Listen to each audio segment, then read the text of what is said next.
पुण्य खर्च का थोगड़ा। श्री भगवती सूत्र के 14वें शतक के 90वें उद्देशक में पुण्य को कौन कितना खर्च करता है, कौन उस पुण्य को कई सालों तक वैसा रखता है, पुण्य खपाने का वर्णन किया गया है। पुण्य खपाना सरल है, बांधना बहुत मुश्किल है। जो हमको सुख के साधन मिलते हैं, शरीर में सत्ता मिलती है और आजू बाजू में जो अनुकूल वातावरण मिलता है, ये सब पुण्यवानी के द्वारा ही मिलता है। तो पुण्य को इस तरह से हमें खर्च नहीं करना चाहिए। आगे वर्णन बताते हैं कि वानवंतर के देवता जिस राशि को 100 वर्ष में खर्च करते हैं, उतनी ही राशि को नवनिकाय के देवता 200 वर्ष में खर्च करते हैं।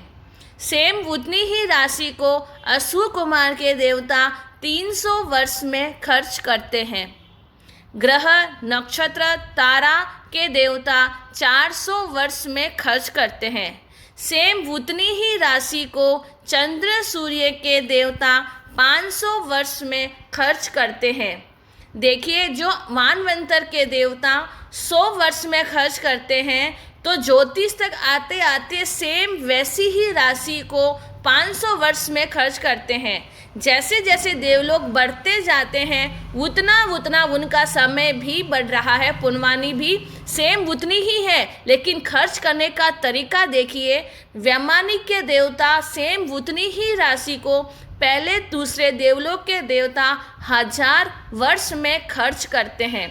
सेम उतनी ही राशि को तीसरे चौथे देवलोक के देवता 2000 वर्ष में खर्च करते हैं।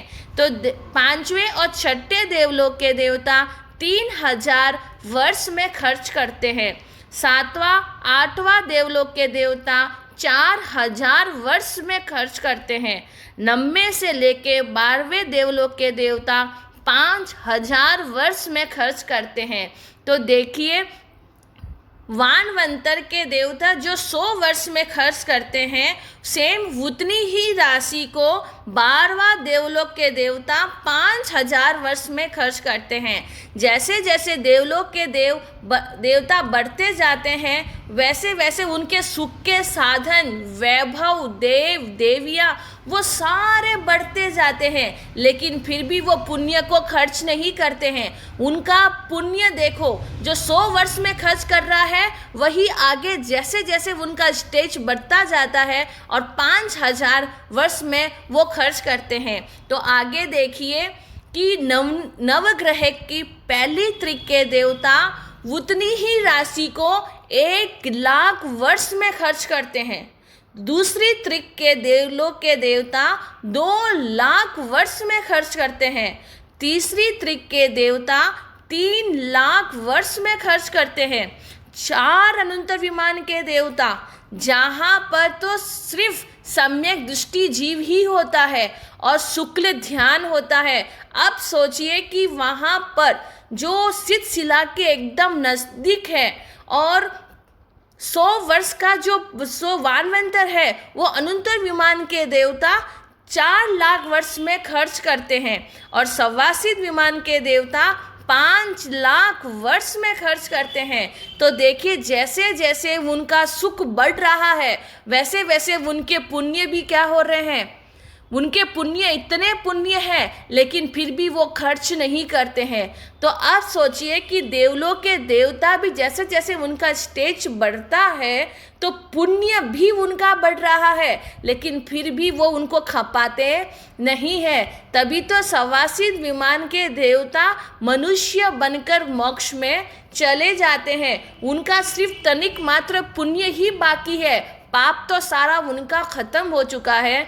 तो देखो कि बिना पुण्य के तीर्थंकर गोत्र का उपार्जन भी हमको नहीं मिल सकता है। तो यहाँ पर भगवान फरमाते हैं कि देवलोक के बारे में तो जान लिया, उनका तो फिर भी लिमिट है। 100, 1000, लाख वर्ष में खपाते हैं, लेकिन हमारी उम्र तो सीमित है, वर्ष की है।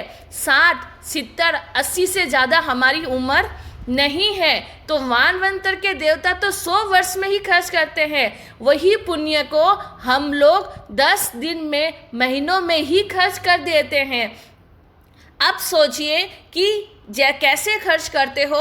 जहां आपको एक चप्पल की जोड़ी साल भर तक चल सकती है, वहीं पर ही आप लोग 10 जोड़ी 15 जोड़ी एक साल भर तक खरीदते हैं। ड्रेस कपड़ों का तो कोई पार ही नहीं है, खाने पीने चीज़ों का तो कोई पार ही नहीं है। लेकिन देखिए, हम आए तो खरबपति बनकर, कहीं कंगाल बनकर ना चले जाएं। तो बंदो, इसी तरह से भगवान हमको बार बार यही समझाते हैं, पुनवानी को यूं ही खर्च मत करो।